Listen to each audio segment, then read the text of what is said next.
दोन्ही शब्द नव्हते, हे आणीबाणीच्या काळामध्ये इंदिरा गांधींनी मग लावलेले आहे. ते हेच प्रश्न करतात आहे किंवा आता त्यांचं असं म्हणणं आहे आता हे आम्ही शब्द हटवू. तर तुमच्या पक्षाची भूमिका काय आहे तुम्ही सांगा. आमच्या पक्षाची भूमिका आहे जे संविधान जसं आहे तसं आहे आणि हे ते फोरम नाही. तुम्हाला जेव्हा कॉन्स्टिट्यूशनल बदल करायचे असतात त्याची चर्चा पार्लमेंटमध्ये होते, ह्याच्यासाठीच पार्लमेंट आहे. त्याच्यामुळे इथे तिथे भाषण करून हे प्रश्न नाही आहेत. त्यांना जर मांडायचं असेल तर ते पार्लमेंटमध्येही चर्चा झाली पाहिजे. उद्या कोणी काही बोलेल म्हणून आपण थोडी करत बसायच्या. देशासमोर खूप मोठी आव्हानं आहेत आता. तुम्ही बैठक घेतली आता कार्यकर्त्यांची, लोकल बॉडीज इलेक्शनसाठी कार्यकर्त्यांचं काय मत आहे? सोहळ्यावर लढायचं आहे की काय? असा लोक आता कुठलेही निर्णय आम्ही निर्णय प्रक्रियेत नाही होत. आता आज फक्त गाठी भेटी होते. जसं इलेक्शनच्या तारखा एक तर येऊ द्या. आता तर इलेक्शन दिवाळीच्या आधी होत नाही असं दिसतंय. दिवाळीच्या नंतरच इलेक्शन होणार. त्याच्यामुळे जसं आता कसे सगळ्यांचे स्थानिक सगळ्यांची मतं घेतली जातील तेव्हा बघूया आपण काय होईल.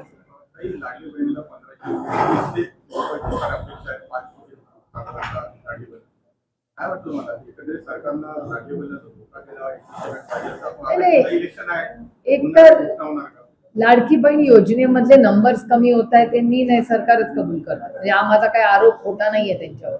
आणि त्याच्यामुळे सातत्याने त्यांनी त्यांची पॉलिसीमध्ये बदल होत आहेत का बदल होत आहेत. माझी 6 महिन्यापूर्वीची भाषणं जर तुम्ही काढून बघितली तर त्याच्यात तुम्हाला दिसेलच. कारण का मी सातत्याने सांगत होते की इट इज नॉट सस्टेनेबल. आणि मग पैसे वाढवणार, सरसकट कर्जमाफी करणार, या सगळ्या घटना सातत्याने बोलत आलेले आहेत लोक.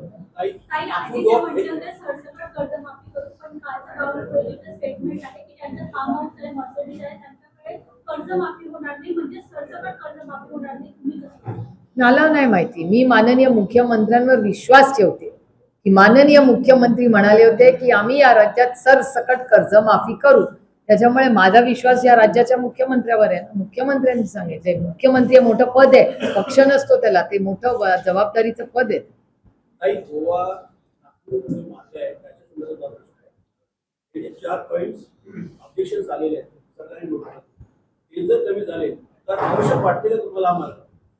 मला असं वाटतं तो नॅशनल हायवेचा जर असेल तर ह्याच्यावर गडकरी मग कुठला स्टेट गव्हर्नमेंटनी ठरवलं पाहिजे ना काय त्यांचा इश्यू आहे. नाही, कुठलाही प्रोजेक्ट करताना स्टेक होल्डर्सला घेतलाच पाहिजे ना इन कॉन्फिडन्स. स्टेक होल्डरला कॉन्फिडन्स घ्या आणि मार्ग काढा त्याच्यातून. तुम्हाला एखादी गोष्ट करायची असेल तर कुठलाही सरकार आमचं असू दे किंवा त्यांचं असू दे क्या फरक पडतंय. आमचा विकासाला आम्ही कधी विकासाला विरोध केला आहे. या सगळ्या ज्या मोठ्या पॉलिसी रिफॉर्म्स 1991 झाले ते आमच्याच काळात झाले ना. या देशाचा टर्निंग पॉइंट कुठला होता? नरसिंहरावजी आणि मनमोहन सिंग साहेबांच्या सरकारमध्ये. तेव्हा आमचंच सरकार होतं ना. तेव्हाच ते सगळे मोठे बदल झाले.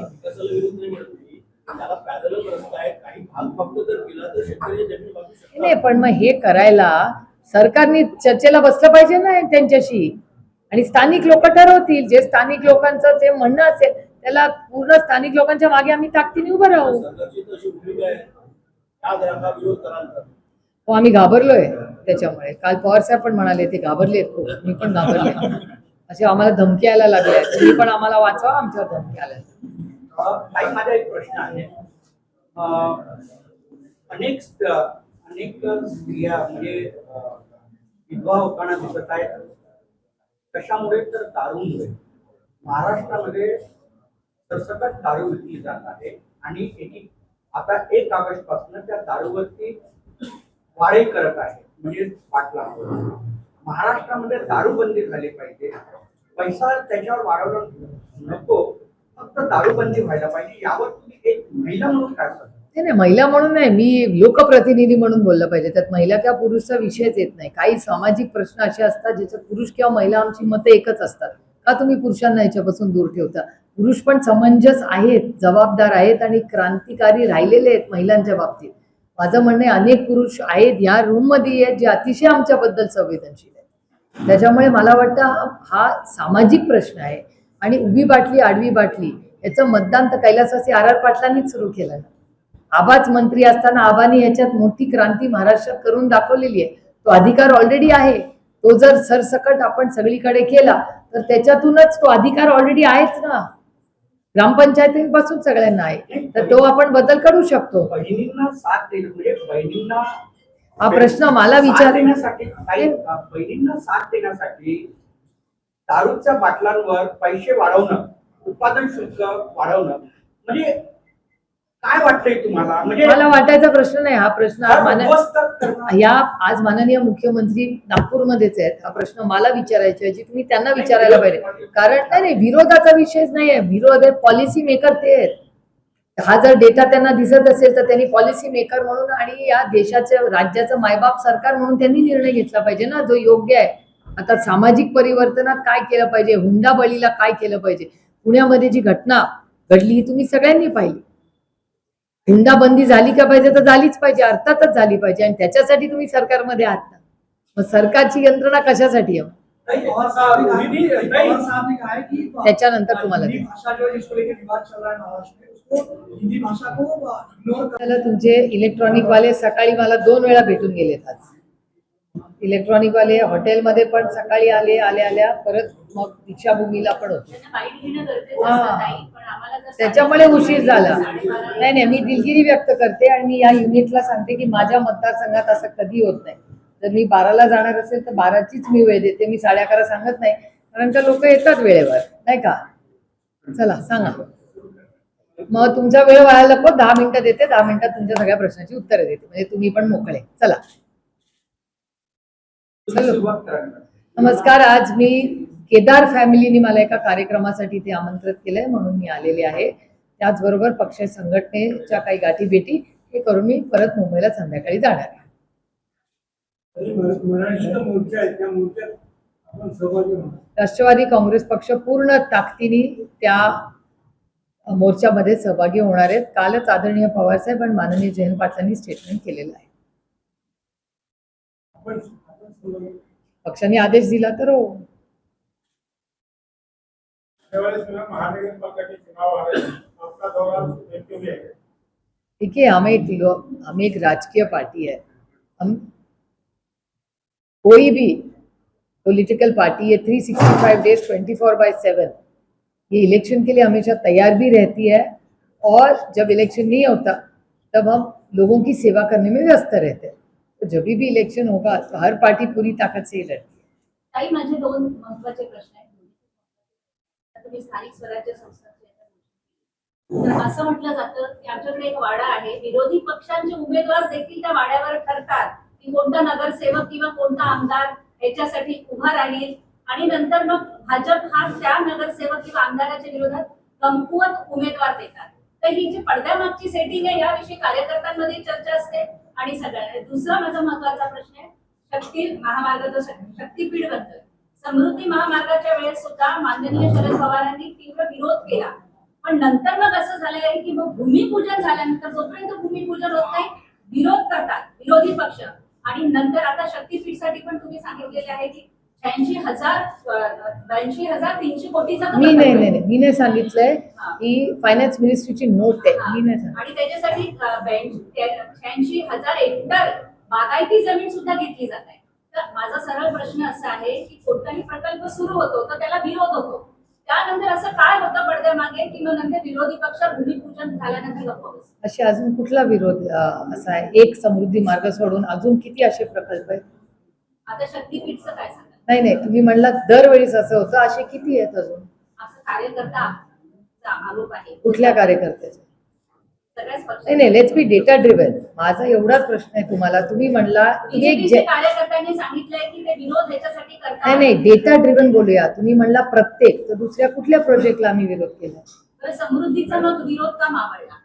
समृद्धीचा विरोध जेव्हा समृद्धीला लँड ॲक्विजिशनला विरोध होता, जेव्हा त्याचा फॉर्म्युला बदलला आणि पैसे जास्त दिले तेव्हा सगळे शेतकरी हो म्हणले. त्याच्यामुळे मग विरोध करायचा. फॉर्म्युला बदलला हा एक महत्वाचा मुद्दा आहे. सुरुवातीला 10 लाख नाही मला खूप विनम्रपणे ताई तुम्हाला सांगायचंय, let's have a data driven discussion. मी 2 तास तुमच्यावर चर्चा करायला तयार. तुम्ही जेव्हा आमच्यावर आरोप करता तेव्हा प्रत्येक वेळीच विरोध होतो. तुम्ही डेटा ड्रिव्हन सांगा आम्ही कशाला विरोध केला. एकाला विरोध म्हणजे सगळं जनरेट होऊ शकत नाही ना. आणि तुम्ही जे म्हणला ती नोट माझी नाहीये, तुम्ही जर तुम्हाला कडे आली नसेल तर मी तुम्हाला फायनान्स मिनिस्ट्रीची नोट पाठवून देते.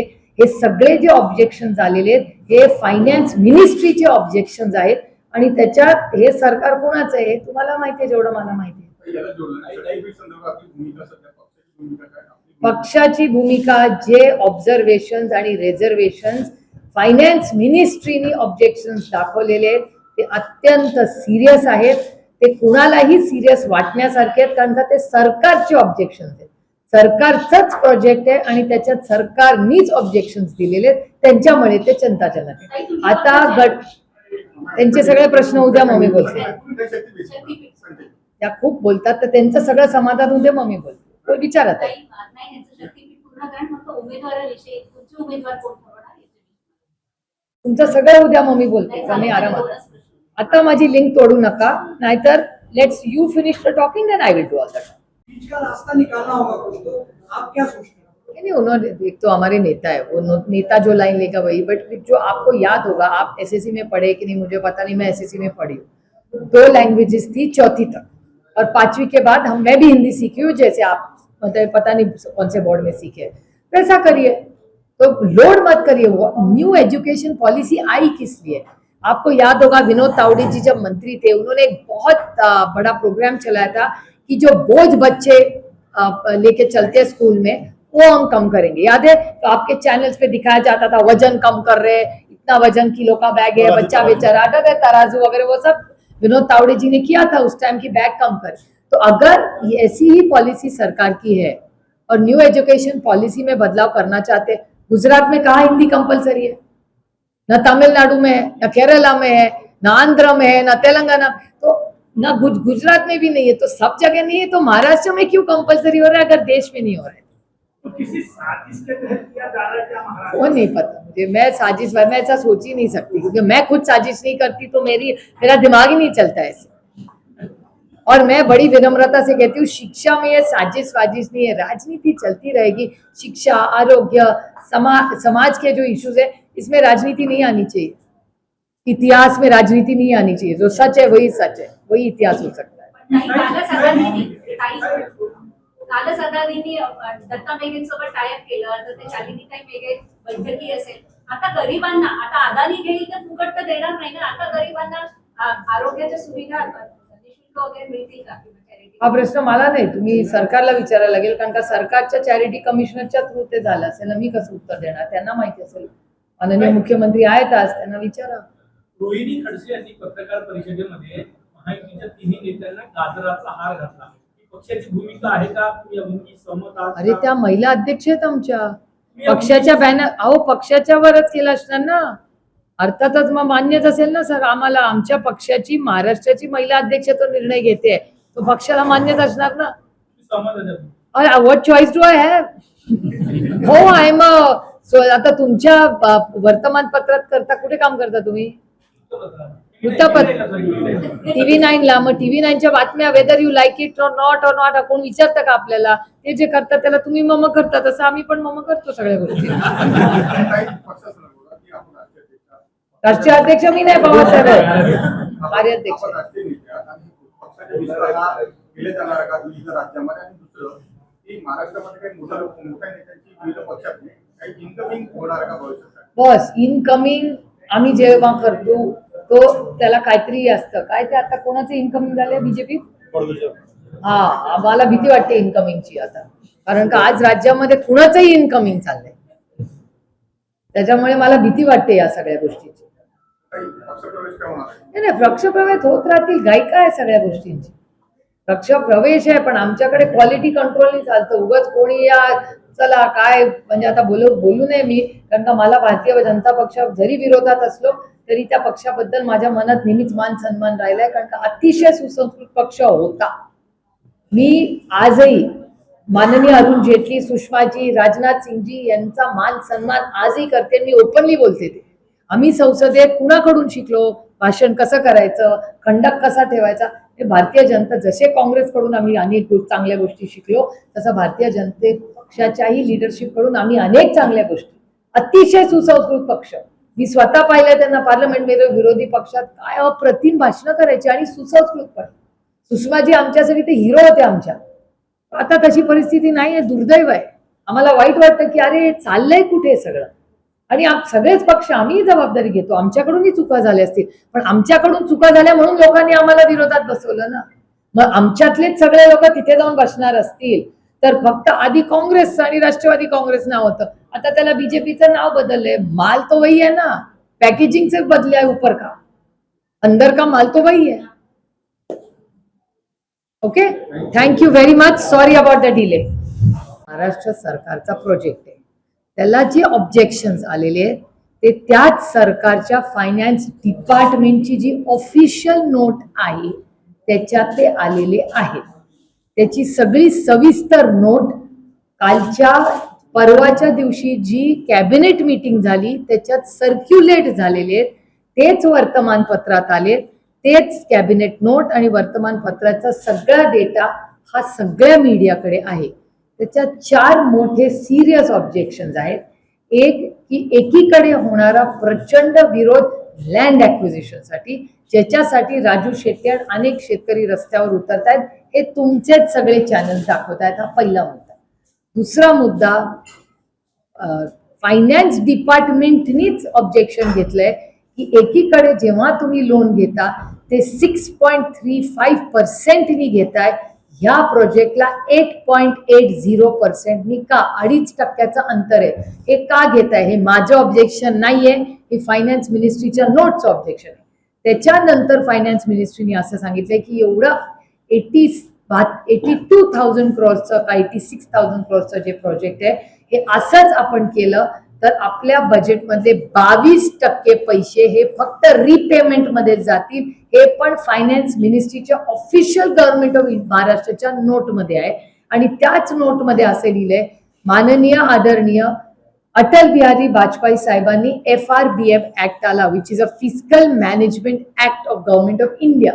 तो सुधारला आणखीन मनमोहन सिंग साहेबांच्या सरकारने. So it is a fiscal management compulsory guidelines of government of India started under the leadership of Atal Bihari Vajpayee साहेब, की FRBM ऍक्टच्या बाहेर जाऊ नका. फिस्कल मॅनेजमेंट 3% खाली ठेवा.